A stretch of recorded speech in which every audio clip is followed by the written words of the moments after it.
نبی کریم صلی اللہ علیہ وسلم نے اس قسم کا لہسن اور پیاز کھانے سے کیوں منع فرمایا ہے؟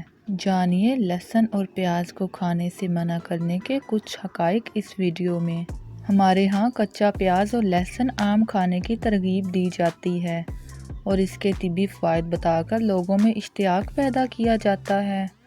اگرچہ یہ چیزیں حلال ہیں لیکن اسلام میں کچے پیاز اور لہسن کو کھانے سے منع فرمایا گیا ہے کیونکہ اس سے انسانوں کے ساتھ فرشتوں کو بھی تکلیف پہنچتی ہے۔ تاہم اس کو پکا کر کھا لیا جائے تو منع نہیں کیا جاتا۔ علماء دین کا کہنا ہے کہ لہسن اور پیاز کچا کھانا بدبو کی وجہ سے منع فرمایا گیا ہے کیونکہ رسول پاک صلی اللہ علیہ وسلم نے ہر اس کام سے روکا ہے جو نفاست کے خلاف ہو۔ سیدنا عبداللہ بن عمر رضی اللہ تعالیٰ عنہ سے روایت ہے کہ نبی پاک صلی اللہ علیہ وسلم نے غزوہ خیبر کے دوران فرمایا، جو لہسن کو کھائے وہ ہماری مسجد کے قریب نہ آئے۔ بخاری شریف اور مسلم میں لہسن پیاز کچا کھانے کے حوالے سے متعدد احادیث موجود ہیں۔ حضرت ابو طلحہ رضی اللہ تعالیٰ عنہ کی بیان کردہ حدیث کافی طویل ہے جس میں حضرت عمر فاروق رضی اللہ تعالیٰ عنہ سے بہت سی باتیں ہوئی ہیں۔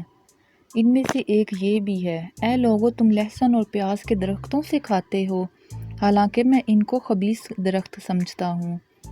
مجھے یاد ہے رسول پاک صلی اللہ علیہ وسلم کے دور میں جس شخص کے منہ سے بدبو آتی آپ صلی اللہ علیہ وسلم اسے حکم دیتے کہ وہ مسجد سے نکل کر بقیع ہو کر قبرستان چلا جائے۔ لہٰذا جو بھی شخص لہسن اور پیاز کو کچا کھانا چاہے وہ ان کو پکا کر ان کی بدبو کو ختم کر کے کھائے۔ حضرت جابر رضی اللہ تعالیٰ عنہ بیان کرتے ہیں کہ حضور پاک صلی اللہ علیہ وسلم نے پیاز اور لہسن کھانے سے منع فرمایا ہے۔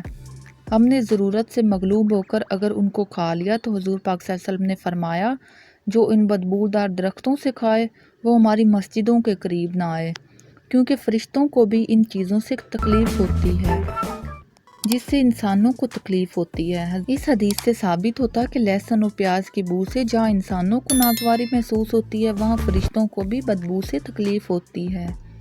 لہٰذا جو شخص اپنے منہ اور باقی جسم کی صفائی کا خیال نہیں رکھتا وہ انسانوں کو تکلیف دینے کے ساتھ ساتھ اپنے ساتھ رہنے والے فرشتوں کو بھی تکلیف دیتا ہے جس سے انسان روحانی طور پر کمزور سے کمزور ہوتا چلا جاتا ہے۔